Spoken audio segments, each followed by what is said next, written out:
கர்நாடகாவில் வந்து நம்ம எப்படி நம்ம தமிழ்நாட்டில் வந்து இந்த பஜாரி சம்பிரதாயம் இருக்கிற பாகவதாள் அப்படின்னு சொல்கிறோம். அதுபோல் கர்நாடகாவில் வந்து தாசர்கள் அப்படின்னு சொல்கிறான். அந்த தாசர்களில் நிறைய பேர் புரந்தரதாசர் ஆரம்பித்து இன்னி வரையும் தான் நிறைய பேர் இந்த தாச பரம்பரையில் வந்து இருக்கா. அந்த அனுஷ்டானங்கள்லாம் பண்ணிட்டு இன்றைக்கி இருக்கிறவா கூட இருக்கா. அந்த மாதிரி தாச பரம்பரையில் இந்த மாதிரி வந்தவாழில் தாச சதுர்த்தையா அப்படின்ட்டு 4 பேருக்கு ரொம்ப இம்பார்ட்டன்ஸ் கொடுத்து வச்சுருக்கான். இப்போ நம்ம நாயன்மார்கள் 23 பேர் இருக்கா. ஆனால் வந்து நம்ம 4 பேர் பிரதான சொல்கிறோம் இல்லையா, அப்பர் சுந்தரர் மாணிக்க வாசகர்ன்ட்டு சொல்கிறோம் இல்லையா 4 பேரை. அந்த மாதிரி இந்த தாசர்களில் வந்து நிறைய பேர் இருக்கா. அதில் வந்து முக்கியமாக ஒரு 4 பேர் தாச சதுர்த்தையா அப்படின்ட்டு கொண்டாடுறா. ஒன்று புரந்தரதாசர், அடுத்தது விஜயதாசர், அப்புறம் கோபாலதாசர், அப்புறம் கடைசியாக ஜெகநாததாசர். அந்த ஜெகநாததாசருடைய சரித்திரத்தை தான் இன்றைக்கி நம்ம பார்க்க போகிறோம். இவர் கிட்டத்தட்ட ஒரு 300 வருஷத்துக்கு முன்னாடி வாழ்ந்திருக்கார். கர்நாடகாவில் ஆச்சூர் ஜில்லான்னு ஒரு இடம். அங்கே வந்து என்ன ஒரு விசேஷம்னா, இந்த ஆச்சூர் ஜில்லாவில் இந்த நிறைய சொன்னேன் முக்கியமாக விஜயதாசர், இந்த கோபாலதாசர், ஜெகநாததாசர், இன்னும் நிறைய தாசர்கள் அவர் நிறைய பேர் கொடுத்துருக்கா. கல்லூர் சுப்பண்ணதாசர், கோபாலதாசர், வியாச தத்துவஜர் அப்படின்னு நிறைய அப்ரோட்சி ஞானிகள் அந்த ராய்ச்சூர் ஜில்லாவிலேயே அவதாரம் பண்ணி நிறைய நாம பிரச்சாரம் பண்ணி விதனைகள்லாம் பண்ணி நிறைய கைங்கரியங்கள்லாம் பண்ணியிருக்கான். அந்த ராய்ச்சூர் ஜில்லாவில் பியாக்கட்டே அப்படின்னு ஒரு ஊர், சின்ன கிராமம். இந்த பியாக்கட்டேங்கிற ஊரில் ஹரிச்ச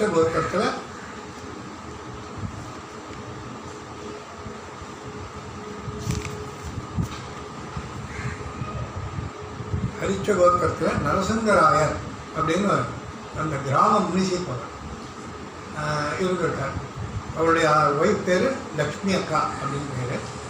அந்த நாளெல்லாம் வந்து பொதுவாக பார்த்தோன்னா பிராமணருடைய வாழ்க்கை முறையெல்லாம் எப்படி இருந்திருக்குன்னா, அனுஷ்டானங்களுக்கு குந்தகம் இல்லாதபடி இருந்திருக்கு அந்த காலத்தில். மாடலாம் ராஜாக்கள் காலத்தில் பிராமணர்கள் வந்து எந்த வேலையும் செய்ய வேண்டிய வசதியில் அவருக்கு நிலங்கள்லாம் கொடுத்துருந்தா இந்த நிலத்துக்கு இந்த ஒரு வருமானத்தை வச்சுட்டு வீட்டிலே இருக்கிற தோட்டத்தில் காய்கறிலாம் வச்சுட்டு சிம்பிளாக வாழ்க்கையை நடத்திட்டு வேதம் அத்தியனம் பண்ணுறது, கற்றுக் கொடுக்கறது. நமக்கு பிராமணர்களுக்கு 6 கடமைகள் சொல்லியிருக்கான். இன்னும் வேதம் அத்தியனம் பண்ணணும், அப்புறம் கற்றுக்க வேதத்தை மற்றவாளுக்கு சொல்லிக் கொடுக்கணும், அப்புறம் நாம் யஜ்யங்கள்லாம் பூஜை புரஸ்காரம் எல்லாம் சேர்ந்தது. யஜ்யங்கள்லாம் பண்ணணும், மற்றவாளுக்கு பண்ணி வைக்கணும். அதுக்கப்புறம் தானங்கள் கொடுக்கணும், தானம் வாங்கிக்கணும். 2 இப்போ தானம் வாங்கிக்கிறவங்க தான் பண்ணிட்டு இருக்கோம். பாக்கி எல்லாத்தையும் விட்டு போகிறோம். அதனால் இதுதான் வந்து பிராமணனுடைய பேசிக் கடமையாக சாஸ்திரங்கள் சொல்லியிருக்கா. இந்த பிரகாரமே வந்து அந்த காலத்தில் வாழ்ந்துருக்கான். ஏன்னா வந்து அவளுக்கு எந்த விதமான பட்டன்ஸும் கிடையாது, உழைக்க வேண்டியது ஒரு இதுவே கிடையாது, எந்த விதமான கமிட்மெண்ட்டும் கிடையாது. ராஜாக்கள் என்ன பண்ணுவோம், அவளுக்கு நிறைய நிலங்கள்லாம் எழுதி கொடுத்துருவா. அது சதுர்வேதி மங்கலம்னே பேர் இருக்கலாம், தமிழ்நாட்டில் அதுக்கு தான் பேர். அந்த மாதிரி நிறைய நிலங்கள்லாம் எழுதி கொடுத்துருவா.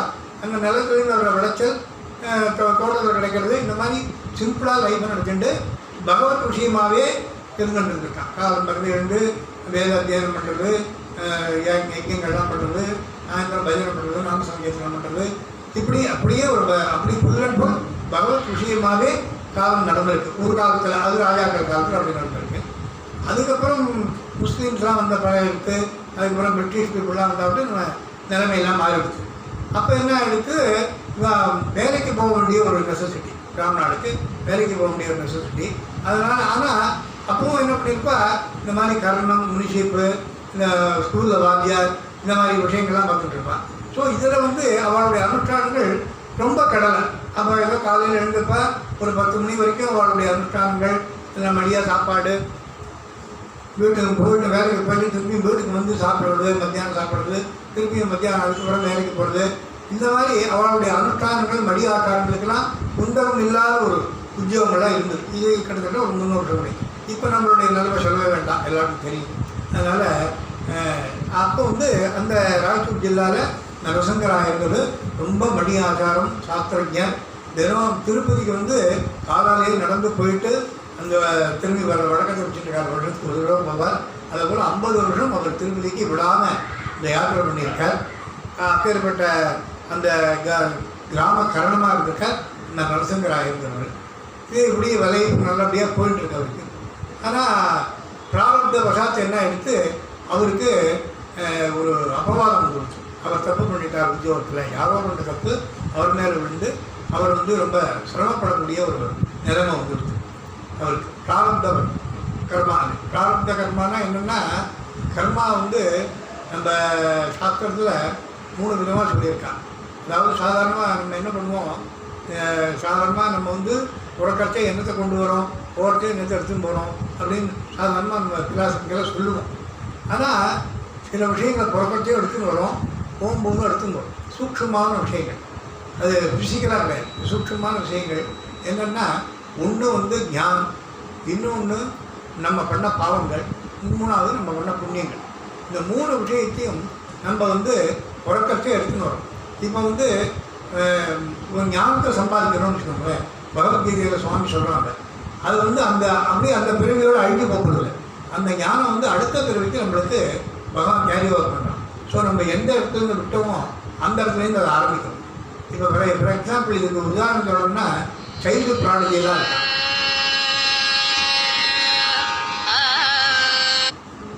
சைல்டு ப்ராடஜியெல்லாம் பார்க்குறோம். நம்ம சங்கீதத்தில் நம்ம இத்தனை வருஷம் ஆனால் கூட நம்ம சங்கீதம் கற்றுட்டே இருக்கோம். ஆனால் இன்னும் நமக்கு ராகங்கள்லாம் பழைய புரியவே இல்லை. ஆனால் 3 வயசுலேயே ராகங்கள் சொல்கிறவெல்லாம் இருந்திருக்கா. நம்ம பாகவத கிருஷ்ணா, கவிக்கிரன், இவெல்லாம் 3 வயசுலேயே ராகங்கள்லாம் சொல்லுவாளாம், பாட்டெல்லாம் எழுதுவாளாம். அந்த மாதிரி ஒரு ஞானம் அவார்டு. எப்படி அந்த 3 வயசுலேயே கற்றுக்கல ஒன்றும் இல்லை. எப்படி வந்தது அப்படின்னா, போன ஜென்மத்தில் அதுக்கு முந்தைய ஜென்மத்தில் அவள் அதுக்காக நிறைய உழைச்சிருக்கான். அந்த ஞானத்தை சம்பாத்தியம் பண்ணியிருக்கான். அந்த ஞானம் தான் வாழ்க்கை இந்த ஜென்மத்தில் சின்ன வயசுலேயே பரிமளிக்க ஆரம்பிச்சுள்ளது. அந்த மாதிரி சைல்டு ப்ராடஜி எல்லாமே அதுக்கு சரியான உதாரணம். அந்த மாதிரி சின்ன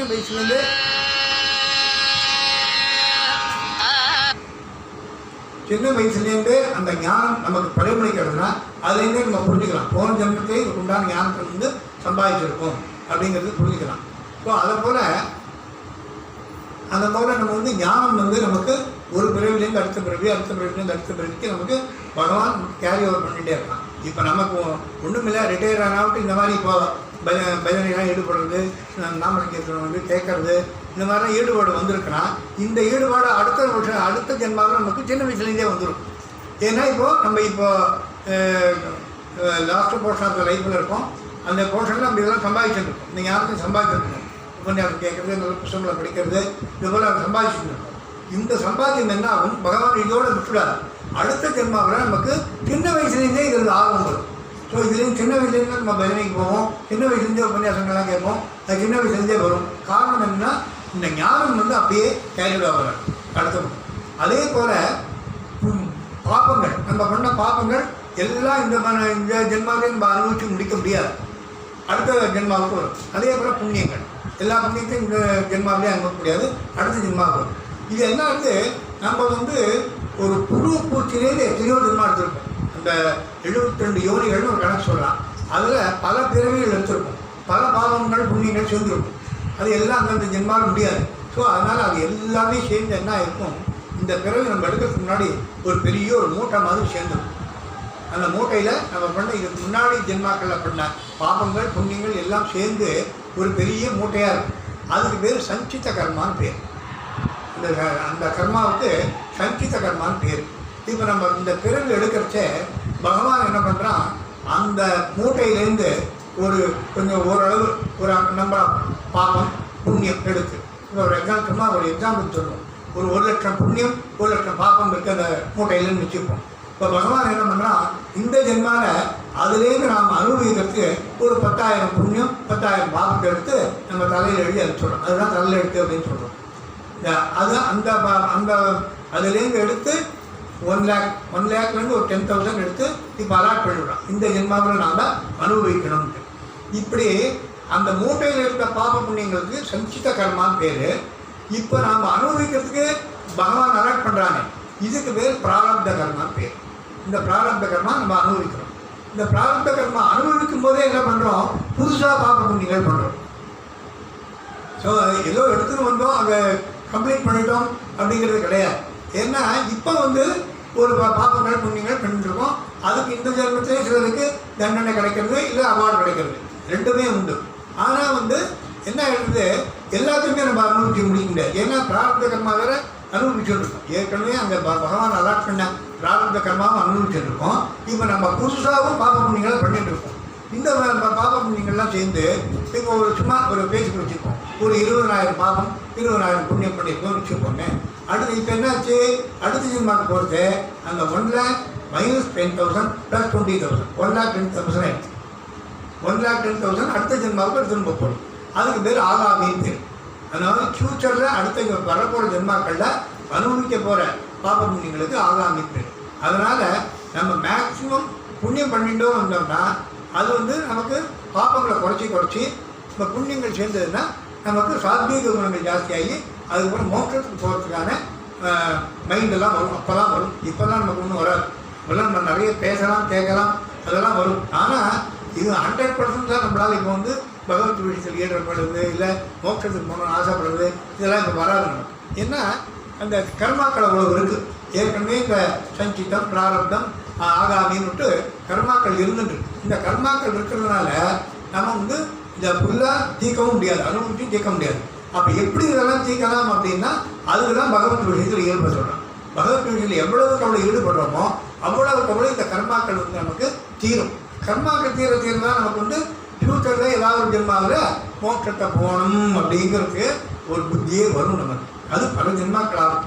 இதுபோல் நிறைய புண்ணியங்கள் பண்ணி சாத்வீக குணமுள்ள ஜென்மா எடுத்து அந்த சாத்வீக ஜென்மாவில் வச்சுட்டு சாத்வீக கர்மாக்கள்லாம் நிறைய பண்ண தான் நமக்கு வந்து இப்போ மகான்கள் சொல்லுவோம் இல்லையா, வாழ்க்கெல்லாம் எப்படி தோன்றுறது, வாழ்க்கெல்லாம் வந்து சின்ன வயசுலேயே தோன்றிடுறது அந்த நம்ம வந்து மோட்சத்துக்கு தான் போகணும் அப்படின்னு தோன்றுறது. ஏன் எப்படி தோன்றுறதுன்னா அவள் அதுக்கு முன்னாடி பல ஜென்மாக்கள் எடுத்து நிறைய சாதனை பண்ணி இதை போல் இந்த ஒரு ஜென்மாவில் அவள் அதுக்கு தோன்றது மோட்சம். அதுக்கப்புறம் மோட்சத்துக்கு உண்டான சாதனைகள் பல ஜென்மாக்கள்லாம் பண்ணி இறைவன் அடையணும். ஸோ இது வந்து லேசப்பட்ட காரியம் இல்லை. இது வந்து பல லட்சக்கணக்கான ஜென்மாக்கள். அதனால தான் அவங்க வந்து நிறைய யுகங்கள்லாம் இருக்குது. நிறைய இப்போ ஒன்றுமில்ல, இந்த கலியுகமே 4,32,000 வருஷம் கலியுகம். இதில் வந்து கிட்டத்தட்ட ஒரு 5,000 வருஷம் தான் இப்போ செலவழிஞ்சிருக்கு. இப்போ இன்னும் நமக்கு கிட்டத்தட்ட 4,28,000 வருஷங்கள் இருக்குது. இதில் நம்ம எவ்வளவுக்கு எவ்வளவு புண்ணியங்கள் பண்ணி சேர்க்குறோமோ அதுக்கு ஏற்றாமல் நமக்கு பல ஜென்மாக்களை வந்து அந்த இதுக்கு போகணும், பகவான்கிட்ட போகணும், பகவான்கிட்ட அப்படியே அடையணும், மோட்சத்தை அடையணும், இந்த சம்சாரத்தோடு இருக்கக்கூடாது அப்படிங்கிற புத்தியே அப்போ தான் நமக்கு வரும். அதனால் அதுக்காக வந்து இதெல்லாம் நம்ம வந்து இப்போ ப்ரீகேஜி எல்கேஜி லெவலில் இருக்கணும்னு வச்சுக்கலாம். அதை போல் இது போல் நிறைய சாதனைகள் பண்ணி தான் அந்த எண்ணமே வரும். இப்போது அந்த எதுக்கு சொல்ல வந்து இப்போ அந்த பிராரப்த கர்மா இவருக்கு அந்த வேலை கட்டுறது. இப்போ கன்னட சௌக்கியமாக ஏதோ ஒழுங்காக போயிட்டு இருக்குது. இப்போ அவருடைய பிராரப்த கர்மா பூர்வ ஜென்மத்தில் பண்ண புண்ணிய பாபங்களில் பேசாக அவருக்கு சில கட்டங்கள் வருது. அதனால் அபவாதங்கள்லாம் வந்து என்ன பண்ணுறார், அந்த ஊரை விட்டு போயிட்டு ஆதோனின்னு ஒரு ஊர் இருக்குது. அங்கே வந்து ஜென்மன் தாசர் அப்படிங்கிற ஒரு மகான் இருக்கார். அவர்கிட்ட போய் சேர்றார். அதுக்கப்புறம் அவர் மூலியமாக நல்ல நிலையை அடைகிறார். அங்கே அவருக்கு உத்தியோகங்கள்லாம் கிடைக்கிறது. அங்கே வாழ்ந்துருக்கார். அப்போ வந்து அவருக்கு குழந்தைகள் இல்லையே அப்படின்ட்டு ஒரு வருத்தம் வருது. அப்போ வந்து அவர் என்ன பண்ணுறார், திருப்பதி குலதெய்வம் திருப்பதி சீனிவாசன், அதனால் திருப்பதிக்கு போய் அந்த சேவையெல்லாம் பண்ணுறார். திருப்பதி சீனிவாசனுடைய அனுகிரகத்தினால அவருக்கு அந்த ஒரு பையன் பிறக்கிறான். அதாவது 27/1/1727 கிட்டத்தட்ட 300 வருஷம் ஆயிடுச்சு. அந்த அன்னைக்கு அவருக்கு இந்த சீனிவாசன்கிறவர் பிறக்கிறார். அந்த அந்த இது விளையும் பயிர் முளையிலேயே தெரியும் அப்படின்னு சொல்லுவாங்க இல்லையா, சைல்டு ப்ராடஜி பேசுவாங்க. அந்த மாதிரி இவர் கூட சைல்டு ப்ராடஜி தான். இந்த சீனிவாசனுக்கு சின்ன வயசுலேயே அபாரமான ஞானம், ஒரு நல்ல பாண்டித்யமாக இருந்தது அவருக்கு. அவர் என்ன பண்ணுறார், ஒரு 5-6 வயசு ஆனவுடனே குழந்தைக்கு பூனெல்லாம் போட்டுட்டு மந்திராலயத்தை எழுதி போகிறார். மந்திராலயத்தில் ராகவேந்திர சுவாமியுடைய பிருந்தாவனத்துக்கு பிரதட்சணம் பண்ணுறார். அங்கே வந்து ஆதீந்திர தீர்த்தர் அப்படின்ற ஒரு மகான் அப்போ சுவாமிகளாக இருக்கார். அதாவது ராகவேந்திர சுவாமிகள் அப்புறம் 5வது பீட்டாதிபதி, அந்த மந்திராலயத்தில் 5வது பீட்டாதிபதி வாதீந்திர சுவாமிகள் பேர், வாதீந்திர தீர்த்தர் அப்படின்னு பேர். அவர் வந்து அங்கே அப்போ சுவாமிகளாக இருக்கார். இப்போ நம்ம மந்திராலயம் போனோம்னா மெயின் பிருந்தாவனத்தை சேவிக்கணும். ராகவேந்திர சுவாமிகள் பிருந்தாவனத்தை சேவிக்கணும். ஒரு 10 அடி தள்ளி வந்தோம்னா இன்னொரு பிருந்தாவனம் இருக்குது. அந்த பிருந்தாவனம் தான் இந்த வாதீந்திர தீர்த்தருடைய பிருந்தாவனம். அந்த வாதீந்திர தீர்த்தங்கிற பெரிய மகான் அவர் வந்து குருகுலஸ்தவனம் அப்படின்னு ஒரு பெரிய கிரந்தத்தை எழுதியிருக்கார். அதுலேருந்து தான் நமக்கு வந்து ராகவேந்திர சுவாமியோட வாழ்க்கை வரலாறுலாம் நிறைய கிடைக்கிறது. ராகவேந்திர சுவாமிகளை குறித்து அவர் எழுதின கிரந்தம் இது குருகுலஸ்தவனம்னு பேர். அதுலேருந்து நம்ம தெரிஞ்சுக்கிறோம் இந்த ராகவேந்திர சுவாமியுடைய வரலாறு தான். இப்போ அந்த சுவாமிகிட்ட தான் இப்போ வந்து நம்ம நரசிங்கராயர் நம்முடைய பையன் சீனிவாசனை கழிச்சு நம்ம போகிறார்.